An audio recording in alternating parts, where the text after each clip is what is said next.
નમસ્કાર વિદ્યાર્થી મિત્રો, મુકેશ રામોલિયા ડિજિટલ એજ્યુકેશનની અંદર આપ સૌનું હાર્દિક સ્વાગત કરું છું.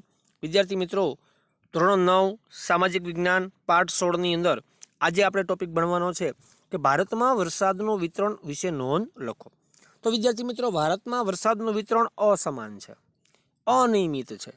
પરંતુ આ પ્રશ્નને સમજતા પહેલાં તમે આ ચેનલમાં નવા હો અને આ ચેનલને હજુ સુધી સબસ્ક્રાઇબ ન કરી હોય તો પ્લીઝ એને સબસ્ક્રાઇબ કરી બાજુમાં બેલમાં ઓલ પ્રેસ કરી અન્ય વિદ્યાર્થીઓ સુધી શેર કરવાનું અને લાઇક કરવાનું કે કોમેન્ટ કરવાનું ના ભૂલતા.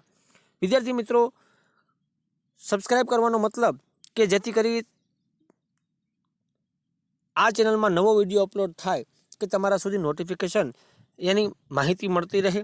આ મુખ્ય ઉદ્દેશ્ય છે. લાઇક કરજો, કોમેન્ટ કરજો, જ્યાં તમને ન સમજાય તે કોમેન્ટ પણ કરી આપજો, જેથી કરી તમને સમયસર એનું સોલ્યુશન મળતું થાય.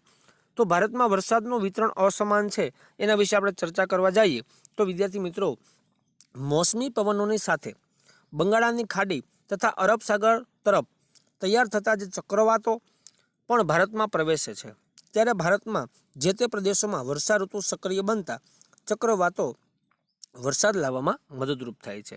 ખાસ કરીને ભારતનો જે દક્ષિણતમ ભાગ છે કે જેમાં પૂર્વ ભાગની અંદર બંગાળાની ખાડી, પશ્ચિમ ભાગની અંદર અરબ સાગર અને દક્ષિણે હિન્દ મહાસાગર, આમ આ દ્વિકલ્પીય ભાગની અંદર હાલતા ચક્રવાતો તૈયાર થતા હોય છે અને જેના પરિણામે ચક્રવાતો સક્રિય બનતા ભારતમાં વરસાદ શરૂ થાય છે. મોસમી પવનોને આરંભ અનિયમિત હોય છે, તેની સાથે વરસાદનો ક્રમભંગ થવાની ઘટના સંકળાયેલી હોય છે.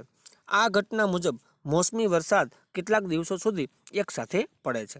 હવે મોસમી પવનો જ્યારે શરૂ થાય, ખાસ કરીને આપણને નૈઋત્યના જે મોસમી પવનો છે એ ભારતમાં વરસાદ લાવવામાં મદદરૂપ થતા હોય છે. પરંતુ વરસાદનો ક્રમભંગ એટલે શું? એટલે કે ઘણી વખત આપણા ભારતના અમુક ભાગની અંદર વરસાદ અઠવાડિયા સુધી એકધારો સતત હોય છે, પછી 1 મહિનો સુધી વરસાદ નથી આવતો, વળી પાછો શરૂ થાય છે, વળી પાછો 15-20 દિવસ કે 1 મહિનો સુધી વરસાદ નથી પડતો અને વળી પાછો શરૂ થાય છે. તો આ જે ઘટના હોય તો એને વરસાદનો ક્રમભંગ કહેવામાં આવે છે. અને જે ભારતમાં જે મોસમી પવનો છે એનો આરંભ પણ કેવો છે તો કે અનિયમિત છે. ઘણી વખત આપણા ગુજરાતની અંદર 20 જૂન સુધીમાં વરસાદ વાવણી લાયક પડી જતો હોય છે અને ઘણી વખત એવી પણ ઘટના હોય છે ઘણા વર્ષોની અંદર કે ઓગસ્ટ મહિના સુધી પણ વરસાદ પડતો નથી. તો આવા જે ઘટનાઓ થતી હોય તો એને આપણે પણ વરસાદનો ક્રમભંગ કહી શકાય.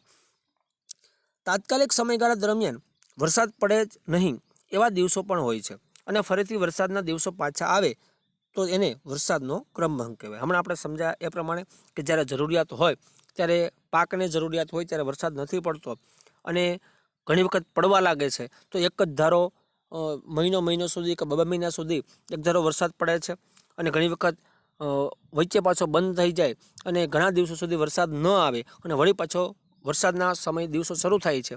તો આ જે ઘટના છે એને વરસાદનો ક્રમભંગ કહી શકાય.